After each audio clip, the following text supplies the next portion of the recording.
Hey everyone, Jason here, founder and co-CEO of MindBodyGreen and your host of the MindBodyGreen podcast. Look, the conversation on longevity has advanced by leaps and bounds since we launched MindBodyGreen back in 2009. And while it's great that there are so many evidence-based recommendations on this subject than ever before, it's become overwhelming and impossible to keep up with them all, so much so it can actually add more stress to your life than improvement. This is why my wife and co-founder Colleen and I set out to cut through the noise and answer this question when we began writing our new book over 2 years ago called The Joy of Well-Being, a practical guide to a happy, healthy, and long life. Practical being the key word here. Now, in this book, we've taken 14 years of our insider knowledge, leveraging all we've learned from the best experts in the world and the latest and greatest science, and distilling it down to just the most practical info. Essentially, we've done the legwork so you don't have to. We're confident that we can get you to 80% of your maximum well-being and help you maximize joy at the same time. If you're a fan of MindBodyGreen or interested in longevity, I know you're going to love this book. So go to thejoyofwellbeing.com or to Amazon or your favorite book retailer to order your copy today. Thank you so much. If I could say to you, there's a pill you could take that will reduce your all-cause mortality by 50%, and you can give it to your whole family, and it's free, everyone's going to take that pill. That's walking 8,000 steps a day. The research is very clear that when people walk just 8,000 steps, they get the lion's share of the benefits. Not 10,000 steps, not 12,000, 15, 8,000 steps.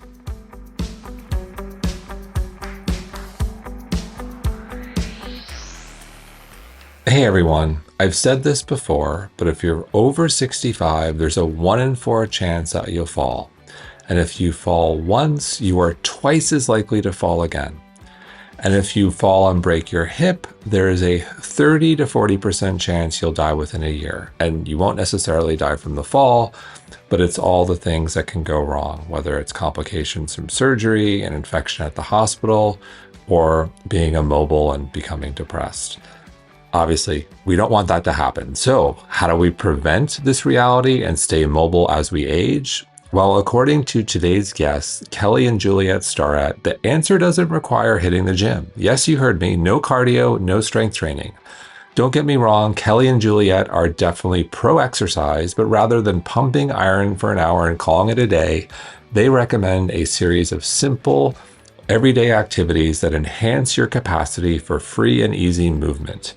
Kelly is a physical therapist and Juliet is a certified precision nutrition coach, and together, this husband and wife duo are considered mobility pioneers who spent decades working with pro athletes, Olympians, and Navy SEALs.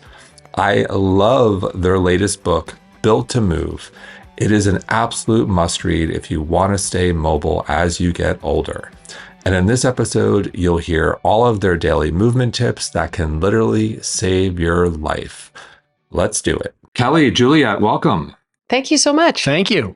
It is so great to have you. I love your message. I love your book. It is so practical. And, you know, there's definitely a message here we all need. As I was saying before the show, it seems like we're, trying to focus on the frosting and all the toys and the gadgets and injections before we bake the cake, the fundamentals. And you really nail the fundamentals. So before, I start going into the book, I would love to hear more about your background and your why behind this stellar work. Thank you, Jay. You want to take it? You have to understand that Juliet and I met when we were in our 20s, and we were professional river runners. We were guides. We were professional whitewater athletes, and ended up in this phase where Juliet was going to law school. I was going to go to physio school, and we loved to train. We were young, and you could cut off our hands, and the next day they would grow back. We would regenerate every night, like some kind of miraculous, spell was cast over our bodies. And we ended up opening a gym in the city. It was the 21st CrossFit in the world, San Francisco CrossFit. And we ran that for 16 years, sort of in parallel with the rest of our business, the Ready State. And the reason I mention that is that we spent a decade and a half helping people sort of tug at this complex Gordian knot of fitness. we suddenly had the best Olympic lifters, the best gymnasts, the best runners, the best sort of access to sort of all of the tools and techniques right in the middle of really what ended up being a sort of a revolutionary moment, sort of like the fitness revolution hit in the sort of mid 2000s on. And I think what we started to recognize, because we had a physical therapy practice in there and we were doing a lot of consulting with every premier team, every team in the major league sports, Olympians, the military, was that there was a big difference between how people came to think about their pain and problems and the sort of medical side of something's not working, I can't do what I want to do, my foot hurts, my knee hurts, and the gym. And then also there was a huge gap between the gym and the other 23 hours of the day. And we sort of realized that we had to come to grips with trying to understand why people didn't know how to take care of their bodies. They didn't know that they were missing range of motion, didn't know how to self-soothe, didn't know how to train or eat. And then simultaneously, on this other side, we saw that people were really not doing things in the other 23 hours of the day to support fitness and to support wellness and health. It was like they had checked this beautiful box, this heroic box. I went and trained today, and the other 23 hours of the day were a dumpster fire. And then we'll say that has really kind of set us up to really think about the problems of the human condition a little bit differently, and then take a step back and ask, well, where are the people, who's having this conversation with people who don't like to train, who don't like to go to the gym? Our neighbors, our people in our family who don't self-identify with diet culture or strength and conditioning culture, and how are we going to serve them? And I think I'll finish by saying that the pandemic was this perfect moment where Juliet and I are starting to turn 50 years old. We're seeing the sort of the collapse of people being able to take care of themselves or self-soothe or feed themselves or exercise. And at the end of that, we can take this third-party validation, which is diabetes in our communities, obesity, substance abuse, chronic pain, surgery, social isolation, and say, well, how's it going? How's our $1 trillion fitness industrial experiment happening? And it turns out it's not actually serving the people it's purporting to serve.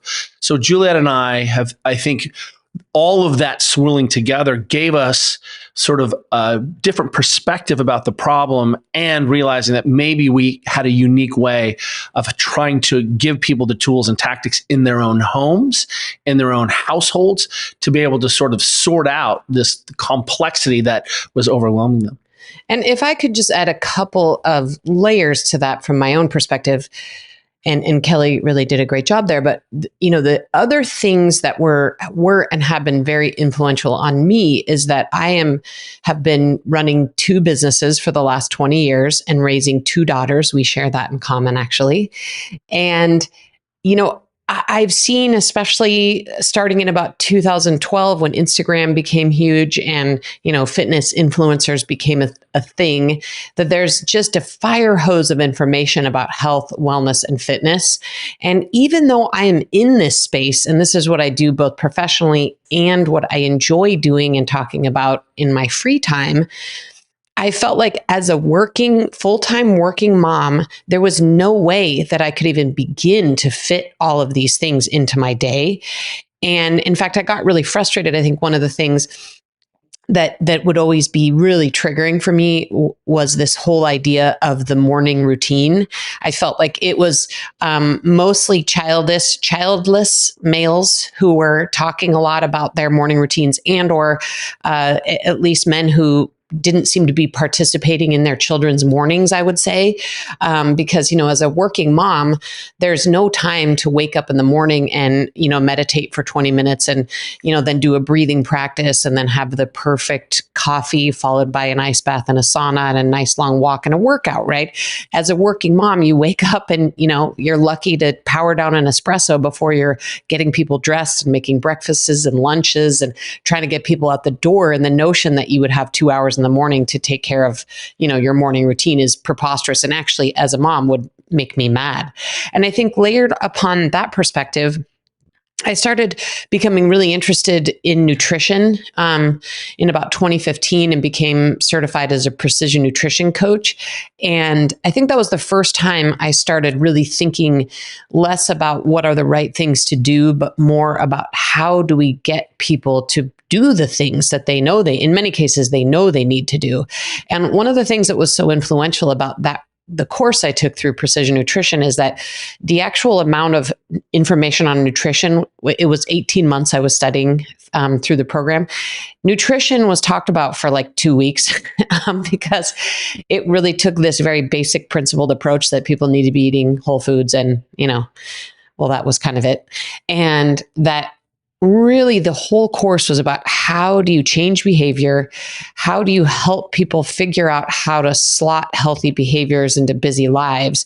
And so I think, sort of our background in the sort of health and fitness space layered on with being working parents and having some insight into really how challenging it is for people to make behavior change and really looking critically at how are we fitting these things into our lives? And how can we help people figure out what to prioritize and how to fit it into their lives? 100% agreed. And my wife and I have definitely used the same example about the morning routine, the morning sunlight, cold plunge, sauna, back to the plunge, to the coffee, and then, my wife seeking out a divorce attorney. That's how that's going to go with our 2 kids screaming. So in terms of our modern lifestyle, I think everyone would agree we've got some problems with nutrition. That's a big one. I think everyone would agree, we've got a sleep problem. We've got a connection problem. We also have a sitting and moving problem, which I think people understand we sit too much and people are trying to move, but can you talk a bit more about sitting and walking, 2 things I think we all do every day for quite some time, but I don't think we're really mindful about how we're doing them. And to me, I love the low-hanging fruit opportunities. I'm going to sit. I know I'm going to walk. What are we doing there that, maybe isn't the best for us? What are the opportunities? The first thing we should do is start with the assumption that not everyone is in our silo. So you made a couple assumptions there that I think are actually maybe we should revisit. One is that everyone's got the message that we need to sleep more. That's actually not true. In our community of health and fitness enthusiasts, we see that everyone's like, of course, you don't sleep enough. Yet, the second you step one valence away, one standard deviation away from the people who are like, oh my God, when I started sleeping, my life changed, or my kids are just old enough where I'm starting to sleep again, or I have some agency in my life and I'm trying to sleep, we see that actually there is still persisting this idea that you don't need a lot of sleep. And it goes, it's anathema to all the research, every recommendation. But, recently we just had a social media post with a friend, an interview, where I said, hey, you should get 7 to 8 hours of sleep. And the magic really happens when you start to get towards 8. And you would think that I told people that they needed to drink the blood of their babies and only live underground. I mean, people were so personally attacked by that. Millions of views, thousands of comments of the fact that how dare I approach someone. And what I think you bring up this really excellent. Could I just put a little context there? Kelly actually appeared on a podcast that is, it's a big podcast, but it's definitely the followers are sort of, again, like Kelly said, one valence out of the hardcore health, wellness, fitness audience. And so it was really important for us to see that because we've been talking about it. And I think sometimes we do think that everybody has gotten these core messages, but I think that post and the reaction was really influential on reminding us that, we find ourselves often in a silo of people who care and are curious about this and forget that, we maybe haven't gotten the message out writ large. One of the things that we're trying to do with this book, and I'll answer your question eventually, I promise, is that we want to establish benchmarks and vital signs for people. And this means that there'll be times in your life where you are not killing it physically. You have a physical practice from basically when you wake up to when you go to bed. We'll call that your day. But in that day, that 24-hour duty cycle, there's a lot of agency where you can create a lot of movement choice, make different decisions. But we're going to expand physical practice, the care and feeding of the human body, to encompass that whole window of which you're awake. And when we give people these benchmarks, then it allows us to begin to objectively understand what our behaviors are. And that objective measurement is a key idea, I think, which can be so touchy-feely. Well, I took this turmeric and I feel better. Well, I'm like, can you quantify that for me? Can I see your blood panel? That's like, we are down with belief effects. We're down with placebo. We're down with the fact that I believe you. If you feel better, I believe you. That's true. But also, hey, let's make sure that we're actually, understanding what processes are and creating these lines. And one of the things that you bring up is the fact that we're seeing a real mismatch between our modern bodies and our modern environments. And I think at risk, what ends up happening is people are like, oh, you're pining for the Paleolithic era. And that is not what we're saying at all. Like, my greatest fear when the zombie apocalypse comes is that I'm going to get a tooth problem and die of an abscess. Like, you don't understand. Like that's how I'm going out in this world. I've had enough broken teeth. I'm like, yeah, that's it. That's why I'm dead. And what we're trying to help people appreciate is that we can look through these lenses of what are the minimum requirements for my body to do what it's supposed to do.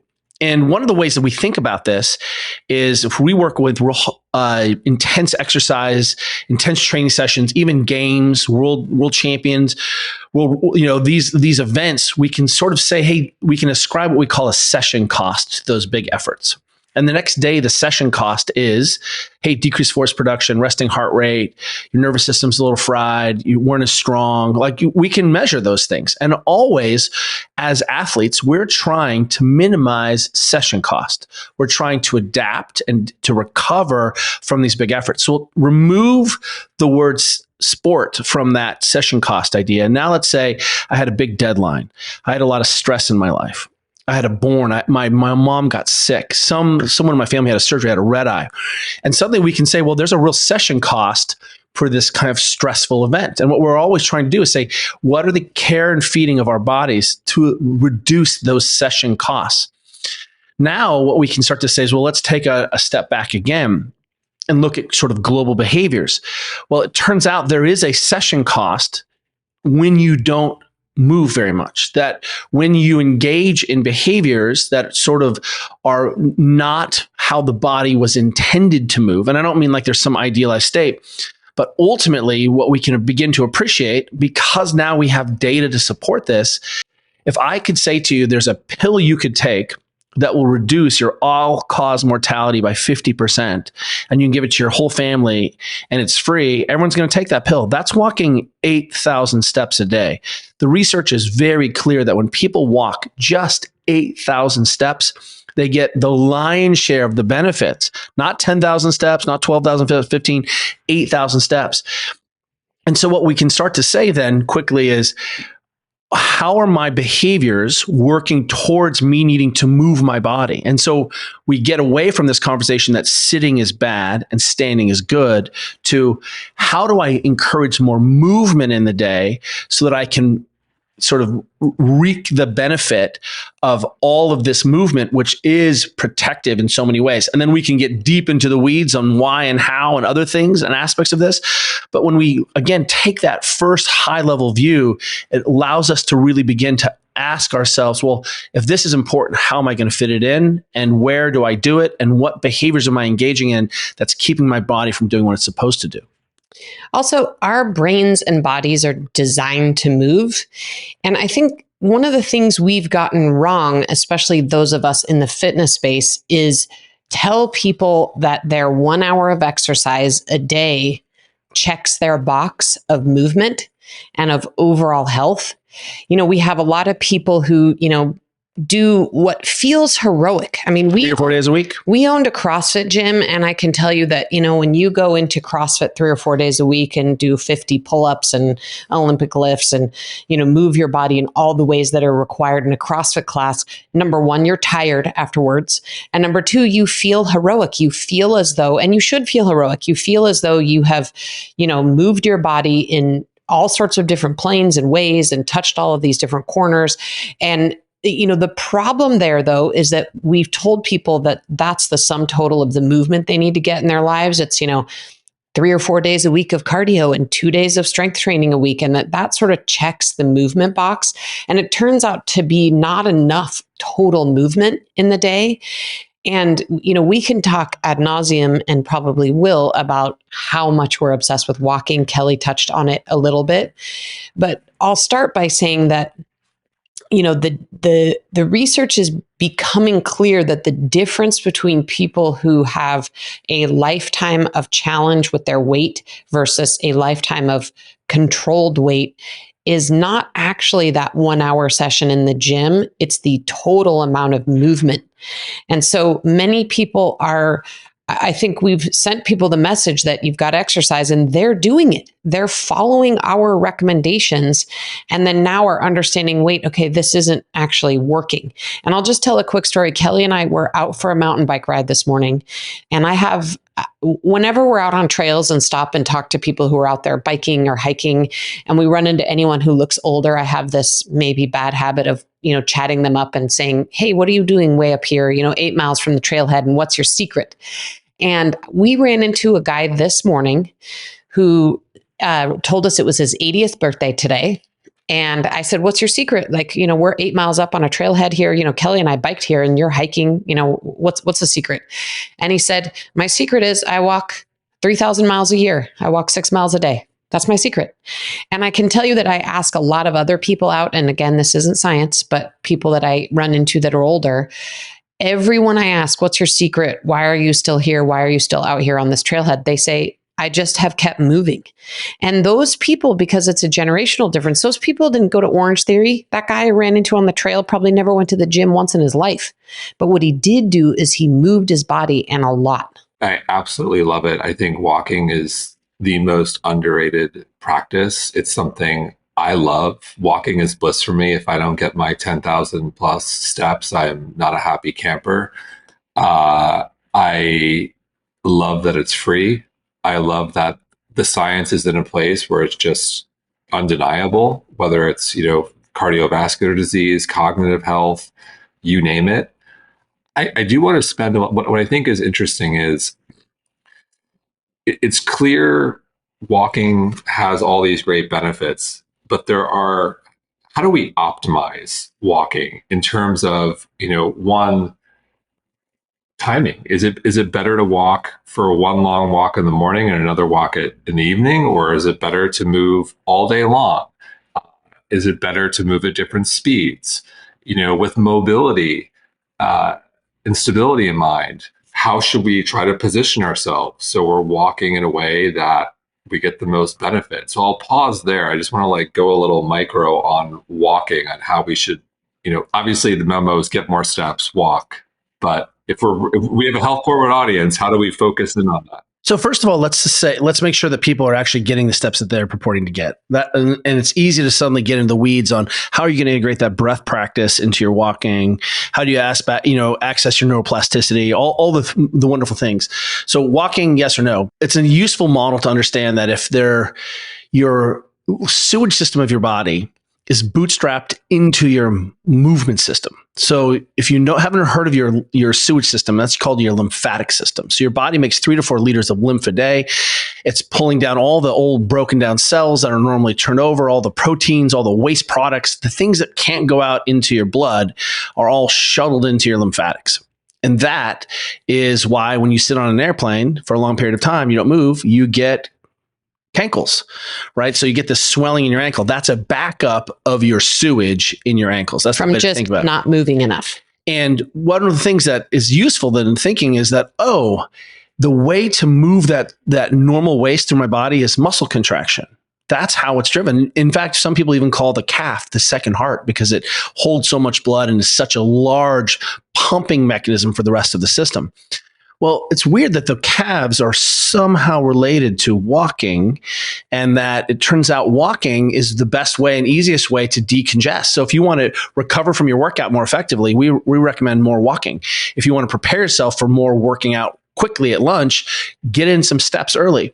So if I just waited around and I was like, not moving my body, imagine I had an inch of snow falling every hour, and I could wait until I had 24 hours of snow, 2 feet of snow, and then go out with my shovel and try to hit it. And that's what most of us are doing. That's actually the lifestyle that most of us are leading.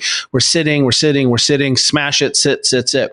Or better would be, and we can learn this from even how we take care of injuries and surgeries, is that I can be moving my body more during the day, which allows me to stay ahead of the lymphatics. So if I can go out every hour with a broom, I can just sweep that inch of snow off the deck. I don't need a chisel. I don't need a snow blower. And so ideally, we would love for people to spread that walking out through the day. That would be the better thing. We would see better brain function. And that might mean a 5-minute walk. That might mean a 2-minute get up and walk around your kitchen island and just squeeze your butt and take some big breaths. You know, there's so many ways to be thinking about how I'm going to get that in. But I just want to point out one more thing, that we know that people who don't walk tend not to sleep well enough. And that if we can ultimately accumulate that 12,000 steps plus, we see that it really knocks out a lot of sleeping problems. And the reason I mention that is that it's difficult for a busy working person to go out and say, I'm going to now go walk 5 kilometers or 10 kilometers or get all my steps. If I save that up for a whole thing, imagine I'm just going to eat 1 meal a day, but I got to eat 16 pounds of chicken and 22 pounds of fruits and vegetables in 1 meal a day. You can certainly do it, but it's definitely going to have, an impact. So we'd rather see if you can spread that out. And what you'll find is that you can aggregate a lot more movement in during the day. One of the things we've been trying to do with this book is actually help people change their mindset on the amount of time it takes to be a healthy, fit, and well person. And I do think I mentioned the 1-hour fitness class before, but I think we've also gotten stuck in a mentality that you have to do these things in 1-hour blocks. And that's not the case at all. And in fact, I think if you look at anyone with a newborn or young children, maybe on a good day, you can sneak in an hour of formal training. But to tell someone with a job and a newborn that they should sneak in 1 hour of training and then, oh yeah, don't forget, you also have to block out a whole other hour to get in all your steps. I mean, there's no way that would happen. And so we're really trying to encourage people to rethink the value and sort of, importance of doing little movement breaks, movement snacks, short walks. We've for years been champions of 10 minutes a day of mobility work. And the way I think people can think about this is in financial terms, in terms of compounding interest. People often say, well, why would I do a mobility practice for 10 minutes? I mean, in 10 minutes, all I can do is get to my neck. And to that, we say, hey, if you start tonight on your neck for 10 minutes and then, you move downstream and, hit all the tissues in your body, you can actually probably hit all of your major challenges in 7 days, in 10 minutes. And that's 70 minutes of work a week that you've done sort of the care and feeding of the carcass that is this body that's going to carry you through life. And I would say the same for this walking. I mean, of course, if you have a schedule or the time to be able to walk in big blocks and can do that, I think that's great. But for most people, they don't have an hour to exercise and a whole hour to walk. But believe me, from my own personal experience, I can get 8,000 to 10,000 steps in addition to doing some kind of exercise in the morning by just doing 5 and 10 minute walks throughout the day. So I take walking meetings, I walk to get coffee. The other thing I'll say just before we move on from the subject is Kelly and I figured out that if we walk to the end of our corner and back, it's about 18 minutes and it's 1,750 steps. And we do it often at night after dinner. So it's a nice way to digest and a really important way for us to connect and, connect with each other outside of technology, reevaluate our days. And so, I think one of the things we're hoping, not just with this movement piece, but sort of with all of the ways in which we are conscious of caring and feeding our bodies, that it is enough to do things in 5 and 10 minute increments because it aggregates and is important. If I could just add, one of the reasons we're such fans of walking is that we're actually trying to recreate a better society. And if you want to actually know your neighbors, the research is clear that you feel safe in a society and more connected through all the loose connections. It's not actually your best friend who lives across the street. It's the person at the local market. It's the neighbors who just see you and acknowledge you. And the easiest way to do that is actually go outside and set yourself up to actually run into your neighbor. We have a neighbor we've been battling with a fence for a long time for whatever reason. And Steve and I have to be like, what's up, Steve? What's up, Kel? Like, we see each other every day. And I think it just de-escalates the impending battle that's going to happen between us. And that's sort of just the allegory for thinking about, this and all of that aside, we can begin to say, well, let's get more movement in. What if I can't walk during the day? Juliet is standing right now at a standing desk and I'm perching. So really what we're ultimately saying is, how can we get your body to do more work during the day? There's a lot of ways to do that. So Juliet's going to accumulate loading and standing and movement this whole time. You're maybe sitting and I'm on a bar stool with my feet on the ground. And it's called perching. So I'm actually leaning as we sit here so that we're the same height.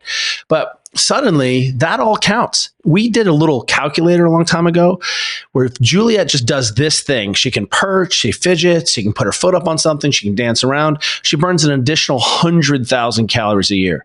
I am almost twice as large as Juliet. So let me just average down. That's 180,000 calories of additional burning consumption that I make up for in cookies and ice cream. So imagine a pile of 180,000 calories of cookies here. That's what I get to eat for free without having to exercise, mind my diet, do any other thing except just don't sit all the way down and stop moving. That is incentive for me. Can I just tell you one quick story, Jason? I know that we've gone far afield on your original question, but I just think it's relevant to this topic and this overall point we're trying to make, that you can get a lot accomplished in short bursts of time throughout your day. When we had young children, Kelly invented and I think you'll be able to especially relate to this given what phase of life you're in. Kelly invented a workout that he called the 10-10-10 at 10. And it was 3 different movements he would do 10 reps of, like air squats and sit-ups and push-ups, or some iteration of body weight movements for 10 minutes at 10 p.m. Because we were in a phase of our life where we were growing 2 businesses and growing 2 little humans. And, in addition to not having a whole block to do our walking, we also often lost our chance to even do any kind of formal exercise at that phase of our life. And it's ironic given that one of the businesses we were running is a gym, but nevertheless, we would often lose our opportunity to train. And Kelly was not going to go to the Olympics with that 10-10-10 at 10 program at all. But you know what? He was going to be able to touch some positions and move his body and breathe hard a little bit and get a little bit of benefit. And it turns out that at that phase of our life, that was enough. I love it. Colleen and I have had a similar experience where we've been so busy with work, we have no time for ourselves. The irony, given what we all do. A lot to unpack there. But before I still want to zero in on walking, but you did mention standing, and it's a standing desk, and something I've experienced that I don't think I'm alone. You mentioned cankles. If I'm at a party and I'm somewhere and I'm just like stuck standing and I'm not really moving a lot, I'll get cankles. I don't think anyone likes cankles. They don't feel, aesthetically, I don't care. They just don't feel good. And every once in a while, and we live in Miami, it's humid. Every once in a while, I'll get the cankles. And look, cankles happen. They're part of life. But how can we avoid that situation, whether it's a standing desk or I'm kind of stuck standing, or maybe there's some humidity? Well, I mean, the only way you can really cure cankles is by moving. And, I'll tell you that I actually get up and move as much as humanly possible when I take a flight, for example. I agree with you. Not only are they unsightly, but they don't feel good. And, and your shoes get tight and they feel terrible. And you wonder why you have an Achilles tendinopathy, people. Yeah. So I mean, the cure for cankles is more movement. And obviously we're all going to get stuck in situations where we can't move as much as we want. But even just if you're stuck standing, a little bit of fidgeting and moving, that actually is, it still is going to keep your lymphatic system turned on and moving. So just as much fidgeting and changing positions as you possibly can. And it gets this away from this notion that sitting is bad, standing is good. That's what we want to. We want to stop that. We want to kill that. And what we want to say is moving is better. So if you have a anti-fatigue mat, underneath. It's one of those squishy mats. You're having to move and readjust and pump. Juliet can put her foot up on this bar stool. You can change shapes and positions. So if you find yourself sort of, stuck, frozen, that's a problem. And anyway, yes, now you're above the 1.5 metabolic equivalent cutoff for sedentary behavior. But once again, what you're seeing is, hey, my body is seeking this movement. So how can I get that in? And long periods of standing, you just need to, excuse me, I'm going to go walk to the bathroom and come back. And very quickly, you can get ahead of all of that. I think that's really, crucial about that. And ultimately, one of the ways that we want people to start to think about this is, how can I shape my environment so I don't have to make another choice? So we come in and all of our desks here and workstations are standing. Again, everyone has an option to sit or perch, or we can sit on the ground. So now I don't have a choice about, hey, I'm just going to sit here because I feel so good. And the environment cues me into making certain choices. I want to have more agency and control. And that really means that if we don't think about the application of manipulating our environment so we have a better outcome, it's easy to fall into this category of sedentary behavior. And Harvard defines sedentary behavior as falling below 1.5 metabolic equivalents, an energy expenditure of your body like a watt. But it's for 6 hours. So we're really trying to say, hey, let's limit this total sedentary time during your wakeful hours to 6 hours. And that seems, once again, like an incredible task for people who are like, well, 6 hours is a lot of sitting. But by the time you put in the breakfast table, the commute, the board meeting, the thing, plus you're back on the couch having a coffee with a friend, you can blow through that 6 hours so fast. If you have an hour commute each way, that's 2 hours of sitting. So we need to be thinking, how do I reduce that session cost? I have to do it in the rest of the way that I shape my world. I will tell you, Jason, that we live in Northern California, which up until this year has been one of the driest places on earth. So we cannot speak to the humidity because we never have any. I still want to come back to walking, but on sitting, you walk through those examples and hear you loud and clear. We should try to fidget, and you can do that if you're sitting down. Maybe do a little calf raises. Just try to move around. I think the one place that's difficult is in the car, and I'm curious, if you're driving, what can you do to try to minimize the impact of driving? And for me, I don't like driving, partly because of my size. We have a big minivan, but still, me being in a car for a long time is just not comfortable.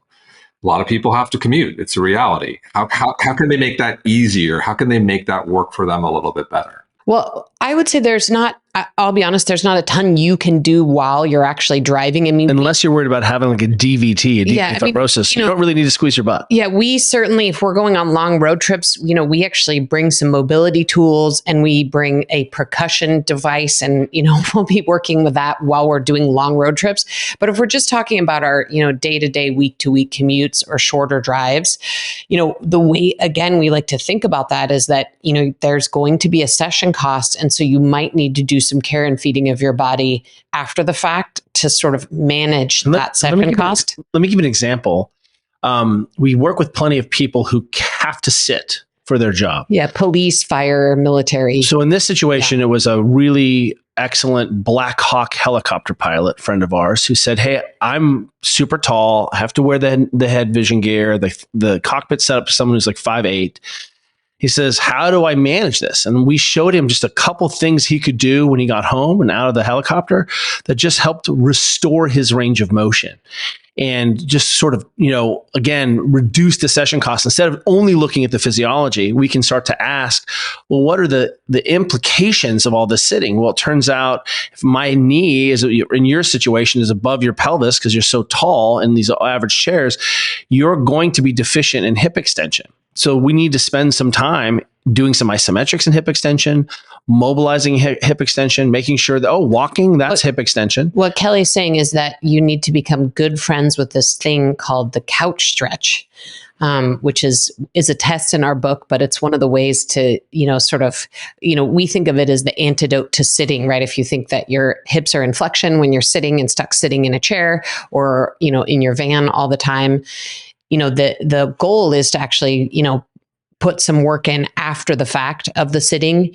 And one of those ways to do that is the couch stretch. I love that. And if I go back, the why behind Mind Body Green, I could go back 14 years. I almost had back surgery. So 2 extruded discs in my lower back, L4, L5, S1. It was an old basketball injury from college. It was a lot of stress and a lot of flying, me in a coach seat, nightmare for everyone involved. And when I worked through it, and yoga essentially saved me from back surgery and was the inspiration behind, founding Mind Body Green. My hips were so tight, and like getting my hips back to being flexible, essentially, like I went from excruciating. Like walking is everything to me. If I don't walk, I'm just a bad person to be around. It was terrible. I could not walk.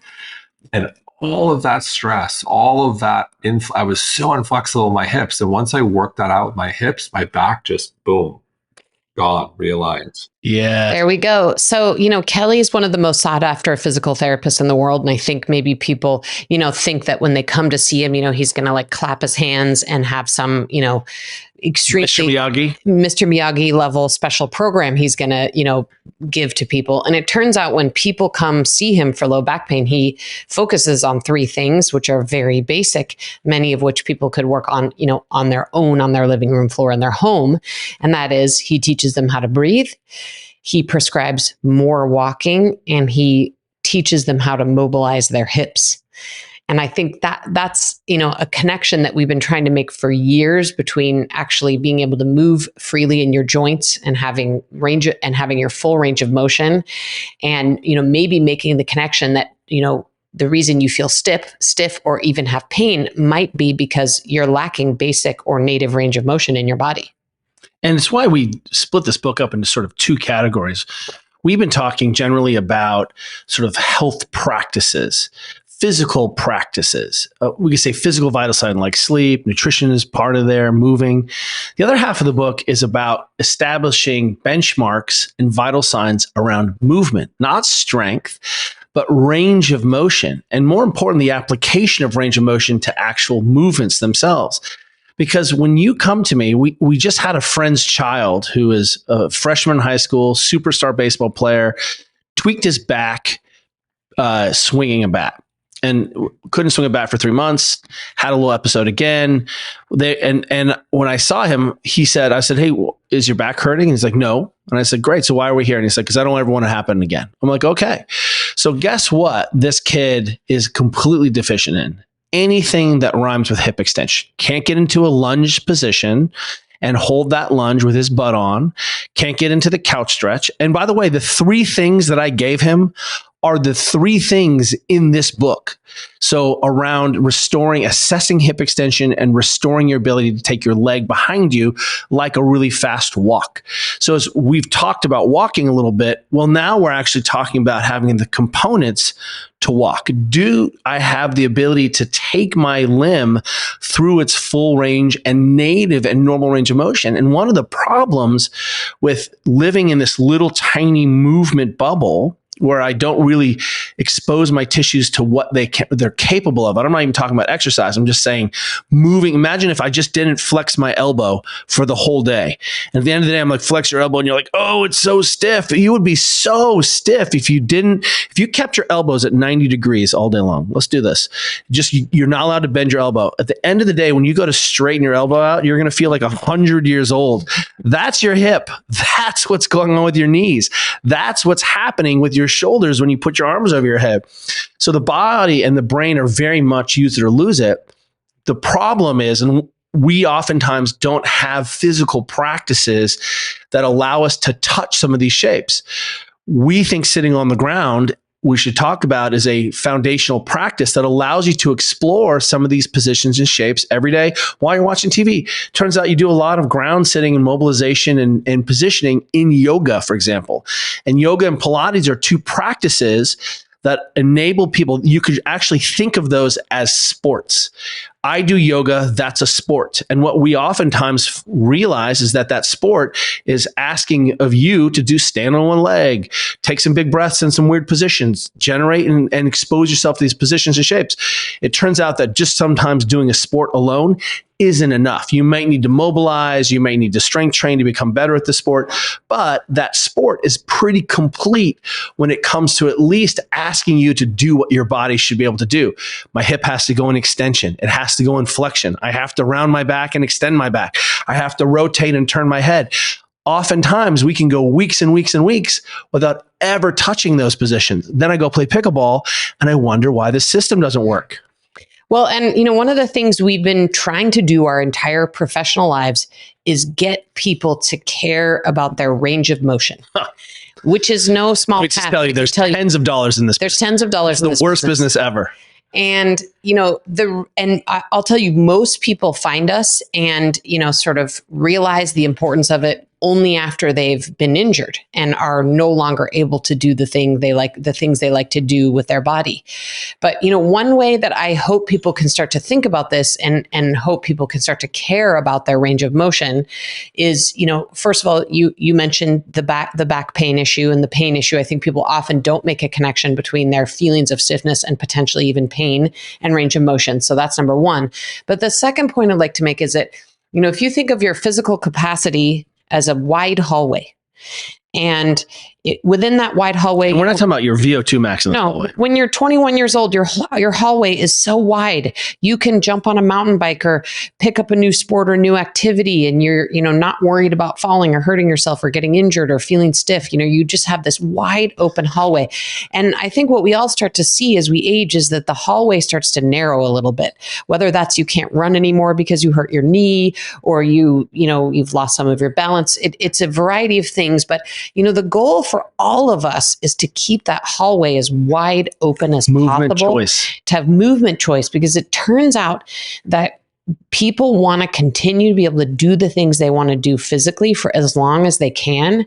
But in order to do that, you've got to keep an eye on your range of motion. You have to be able to do things like get up and down off the floor. You have to have some hip mobility. You have to be able to put your shoulders over your head and your knee behind your butt. There's some basic things. And so, I think if people start to think about their physical capacity as a wide hallway, those of us I just turned 50 this year, I already have some ways in which I can see my hallway is constricted a little bit at 50. And so the goal is to keep your hallway wide open. And so in order to do that, you've got to care about your range of motion a little bit, and you have to be willing to put 10 minutes a day of work into maintaining it and restoring it if you've lost it. So on that note, look, everyone needs to walk.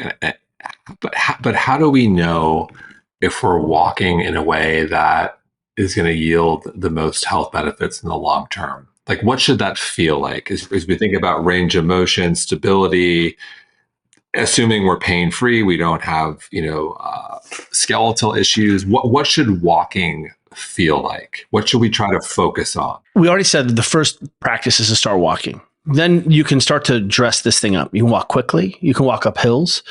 We're huge fans of something we call rucking, which is a fancy term for carrying something heavy, carrying something in a backpack and loading yourself in a slightly different way. One of my coaching heroes is a coach named Franz Bosch, who is an elite sprinter coach. He coaches a lot of high-level rugby. He's just he's a Dutch genius. But he has this idea. He says, there's more variation in waltzing than there is in sprinting. And on the surface, you're like, very Dutchism. I appreciate that. What does that mean, Kelly? What it means is that when we move slowly, it really doesn't matter how we move. Our bodies are immensely capable. And so we don't need to worry so much about how we're walking. It's more important that if we start to run or move very fast, then there is more technique demand. But walking actually doesn't require very much range of motion. Should we walk up hills? Yes. Should you walk down hills? Yes. If you have access to that. Should you be on uneven surfaces so you're not just walking on a smooth pavement? Yes, if you had access to that. So what we can start to say is, boy, I can really make that walking very rich, and I can really add in a lot of complexity. When I used to walk my daughters to school, on the way back, I did this thing where I would just do breath holds, a breath holding technique that I learned from the French free diving world champions, which was take a 10-second inhale, hold it as long as you can, die, and then recover nose only until the top of the next minute. And I would be walking like feeling like I was going to vomit or pee myself or black out. And those walks became very, very intense. This is just me walking home from elementary school. No big deal, working on my breath holds and CO2 tolerance. So we just went on a Mother's Day walk with Juliet's mom, and Juliet carried a 30-pound ruck. So there's so many ways to make this interesting, but I don't think we need to worry about it. What I would say is that your feet should be pointed straight. If you get your feet pointed straight, when you decide to want to run or go faster or have more, you'll see that you have more movement choice. And that's one of those things where we say, hey, we like to always teach to the highest levels of the expression of the movement or expression of the body. But if you're breathing through your nose, walking with your feet straight, using poles if you need them, it doesn't matter. The real thing is let's get out there going, and then we can layer on the complexity. And I'll point out that, again, through the lens that we're busy people, we don't necessarily always drop down and do our 20-minute breath spin up. We don't do our Wim Hof in the morning. We rode the bike this morning, and I did tons of conscious, intentional breathing, the same kind of breathing that's in our book and this practice during the warm-ups to the trail. So I was on my bike working on this breathing practice, sort of thinking about consciously adding in nose only here, recovering, all those things as I was doing something else. And Kelly makes the point that one of the critical things we tried to do in this book is show people where and how they can fit these behaviors into their lives. And one of the ways we suggest people do that is by stacking behaviors. So again, we haven't been able to figure out a way to add a formal breathing practice into our days, but we really are fans of breath work and think it's an extremely important part of our overall health and wellness. So what we do, as Kelly said, is we work on it during our warm-ups when we're working out or when we're riding our bikes, or even just something as simple as making sure we're nose only breathing on a whole entire walk. Just those little details have allowed us to sort of make sure we're checking the box on things we think are important without, again, having to do one more thing. I love it. We breathe 17 to 30,000 times a day. It's one of those things, it's a non-negotiable. You kind of have to breathe anyway. If you don't breathe for more than a few minutes, unless you're, a peak physical condition, you're probably going to die. So to just focus on nasal breathing doesn't really require extra time, if you will. So no brainer. I love it. And look, I love your book. I think it's very practical. It's grounded in science, and your experience is tremendous. One of the things you mentioned, I've been curious about, because, we live in Miami now, so we're playing pickleball. Pickleball's all the rage. And then then you hear, oh, everyone's getting injured. And my theory is it's because, you got a lot of people playing who are probably sedentary and can't even rotate. But what's your take? Why is everyone getting injured at pickleball? You've nailed it. Yeah, you've nailed it. I mean, we have a lot of people who are just coming off the couch, or they've been doing things like Pelotoning only, or just running, where they're just doing something in a single direction or a single position. So chances are their workout regime outside of pickleball is sort of very linear. And then they move into a sport where they have to, cut and run and sprint and have these little quick movements.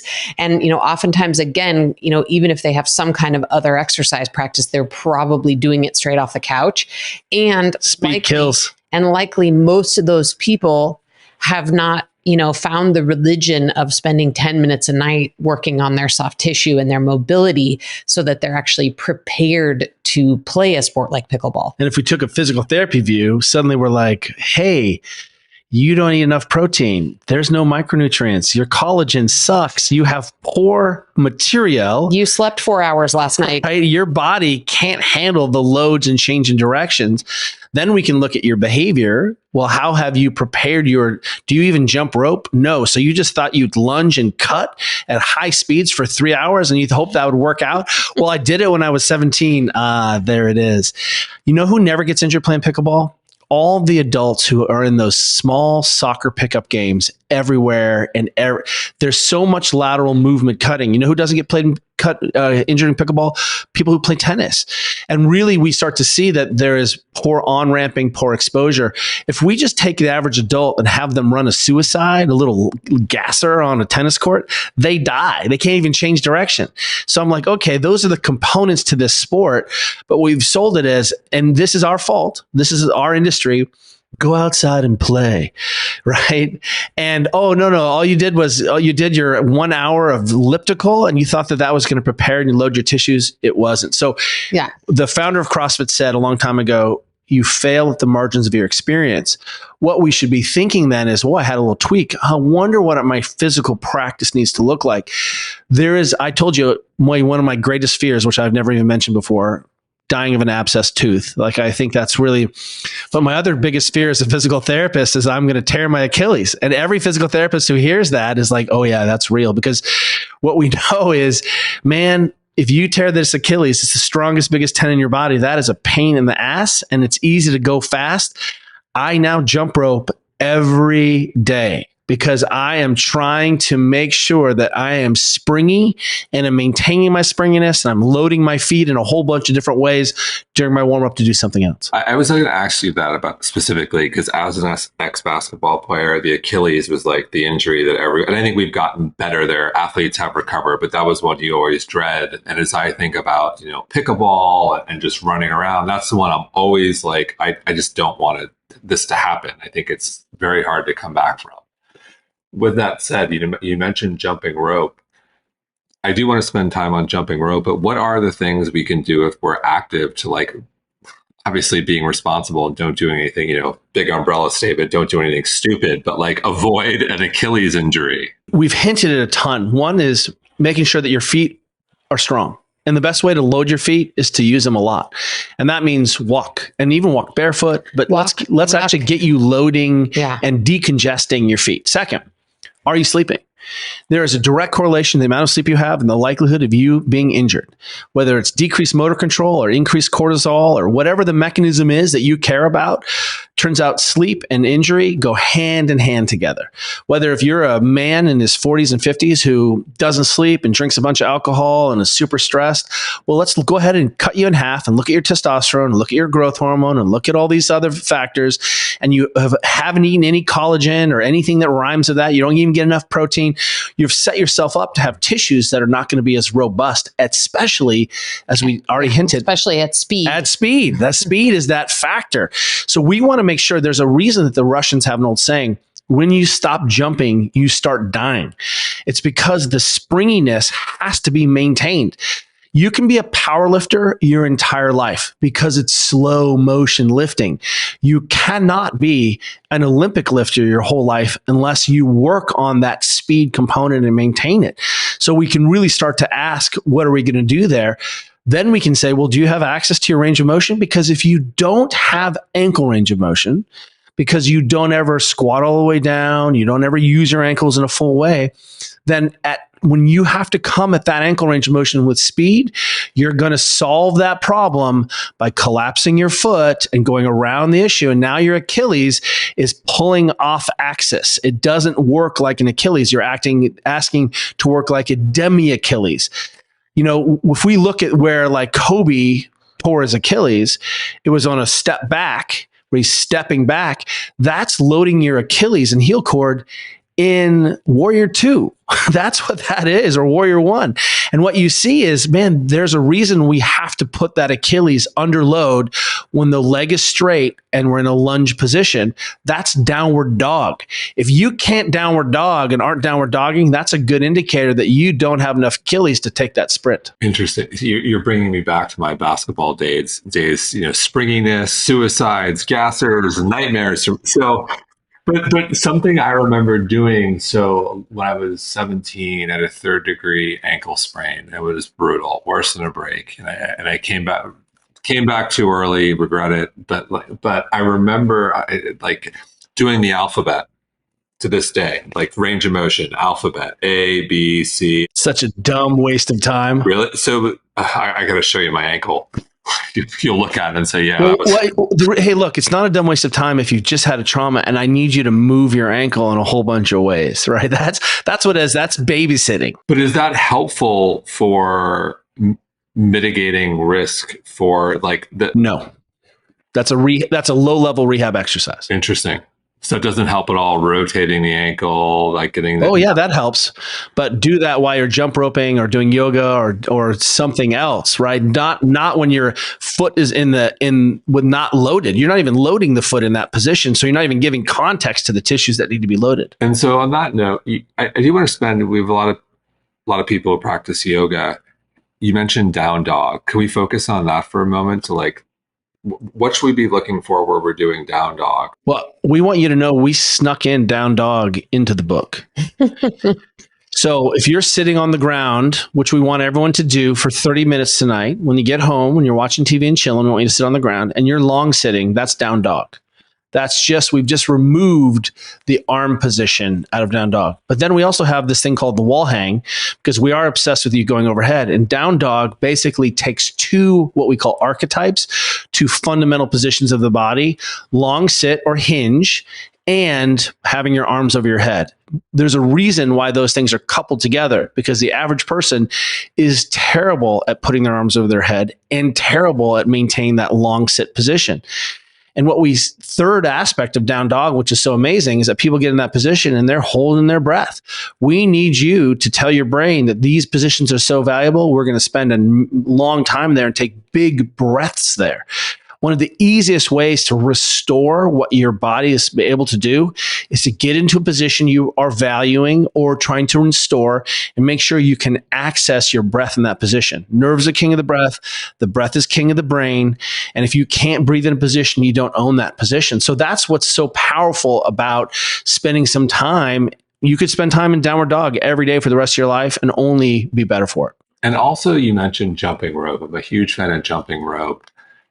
Is that something we should all be doing daily? For how long? How do you think about the different ways to jump rope? Let's just spend a moment on that. We are huge fans of jumping rope, and we cannot emphasize enough how important it is. One of the things we like so much about it, though, is it's so accessible. Anybody can buy a $5 jump rope at Big Five or wherever their local, gym or sporting goods store is. So it's universal and acceptable and accessible for everyone. And I don't know that we have a prescription for how much you should do it. Our view is that you should be doing some on the regular. The way that Kelly and I really incorporate jump roping into our lives, again, thinking of stacking behaviors, is that we often use it in warm-ups. And critically, we work with a lot of youth sports teams and try to help, the youth industrial sports complex has gotten gigantic at this point.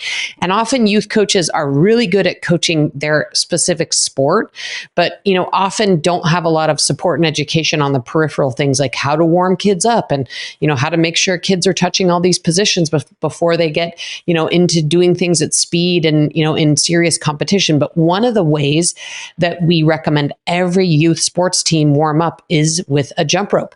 It just has universal benefits and you can actually get warm and sweaty. It warms up your shoulders. It's good practice for your Achilles and your ankle range of motion. You can do breath hold work in there. Breath hold while you're doing it. So, again, we don't have a prescription. Every so often in the CrossFit style workouts we actually have jump roping as a feature of the workout, but that's rare. We mostly fit in our jump roping in the 5 or 10 minutes we have to warm up before we work out. In the book, we do have a section on jumping.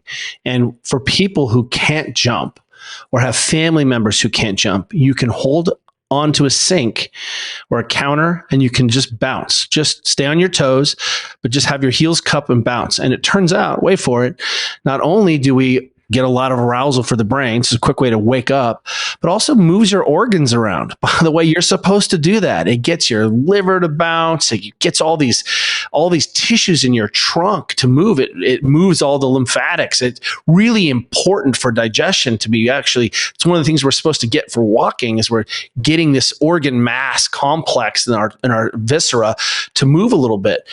A simple template that you might just take with if you're listening.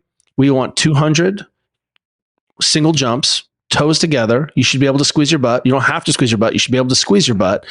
And then do 200 jumps like that, and then 100 jumps on your left foot and 100 jumps on your right foot. And then at the very least, I'm like, you've jumped.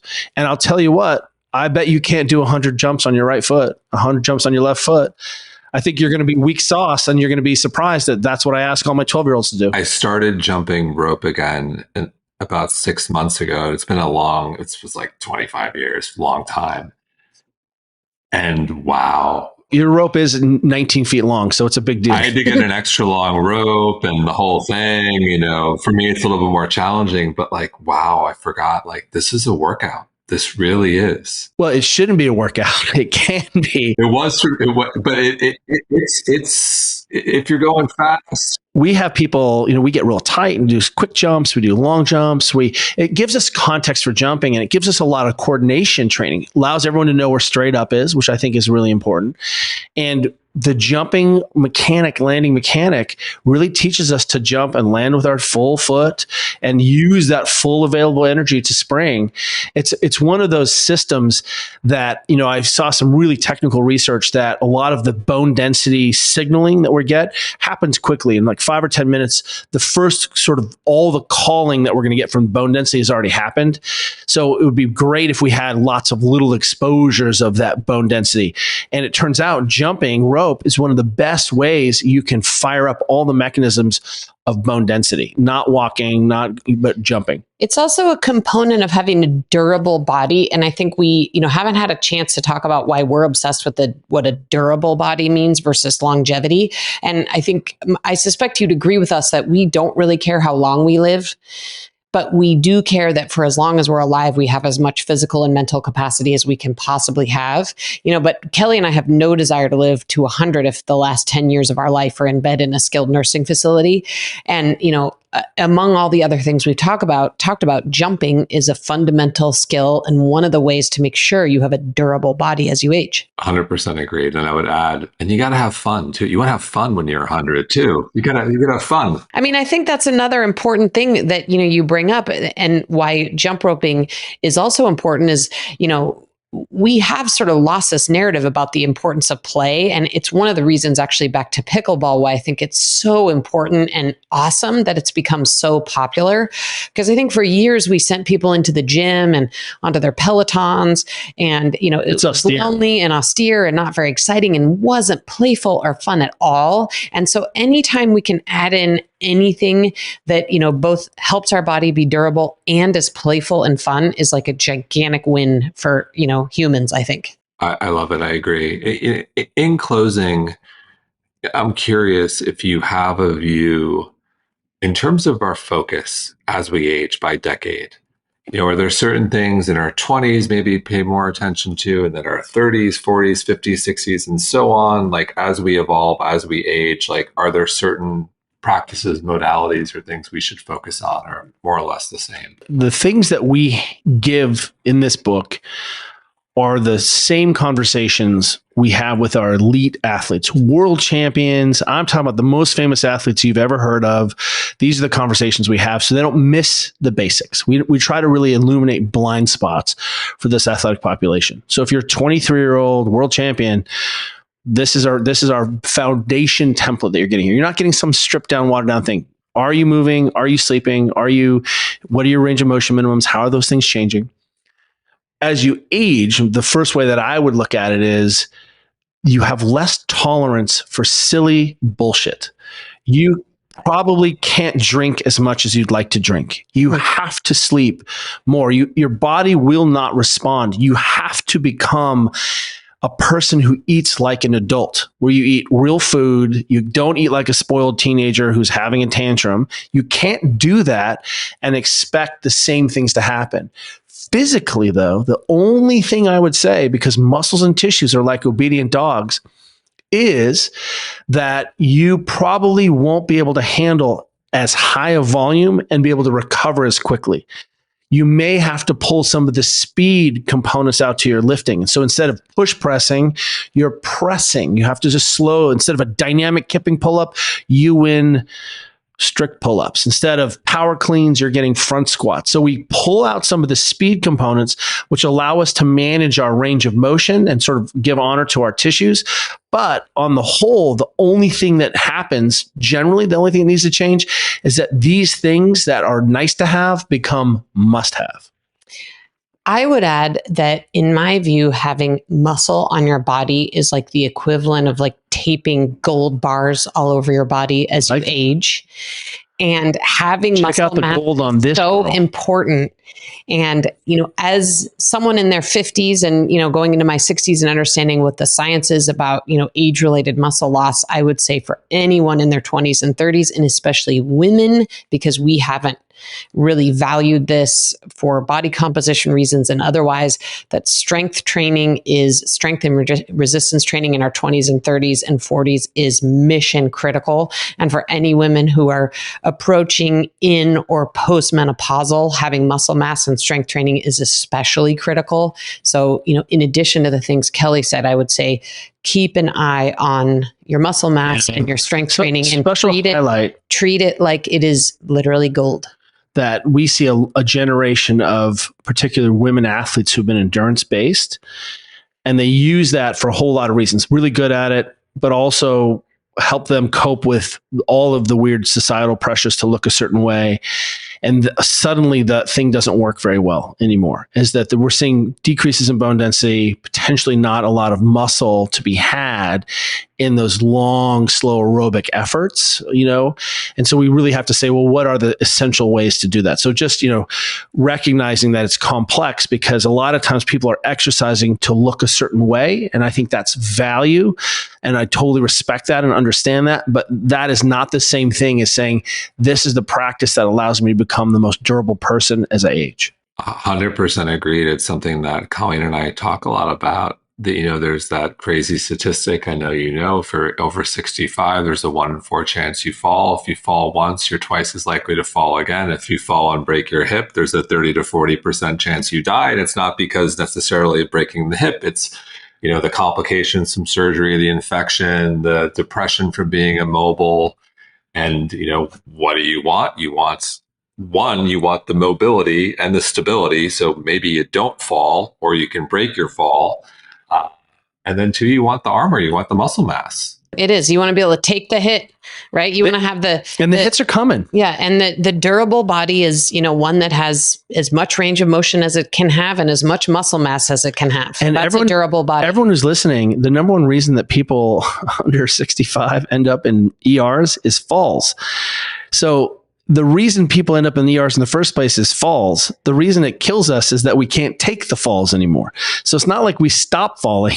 It's just that we don't handle the falls as well. It is. And it's something, it's changed. Yoga saved me from back surgery. So I went all in on yoga, and I kind of put resistance training in the back seat. I hated doing legs. So like when I was done playing basketball in college, I'm like, I'm done with legs. Like never going to happen again.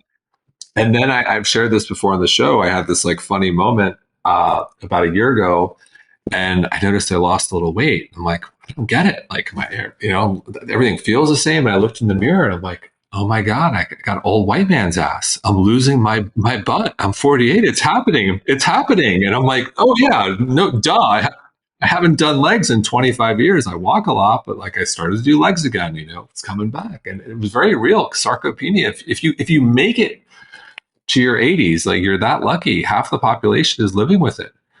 And who wants to be weak and vulnerable and not having that quality of life? And you can certainly put on muscle in your 80s, but we're going to take a lot of It's steroids, a lot harder. a lot of technique. It's even, I've had to work so hard, and I'm in like pretty good shape at 48 this year. I put on 5 pounds of muscle mass in about 5 weeks, but I worked my ass off. And you had to eat to do Yeah. it. Yeah. And the protein, I need the protein too, obviously. If people just left this thinking like, make sure you have muscle mass so that you can keep it as you age, and make sure you keep and don't lose your range of motion. Keep an eye on your range of motion so that you have that wide open hallway of physical capacity to do the things you love to do. Like those two things would really change people's lives and aging process. Amen. Well, thank you so much for being on the show. The book is Built to Move for you guys watching on YouTube. I love this book. Everyone should go buy it. It is extraordinarily practical, and it's kind of the book we all need right now. So thank you so much for coming on the show. Thank you. Jason.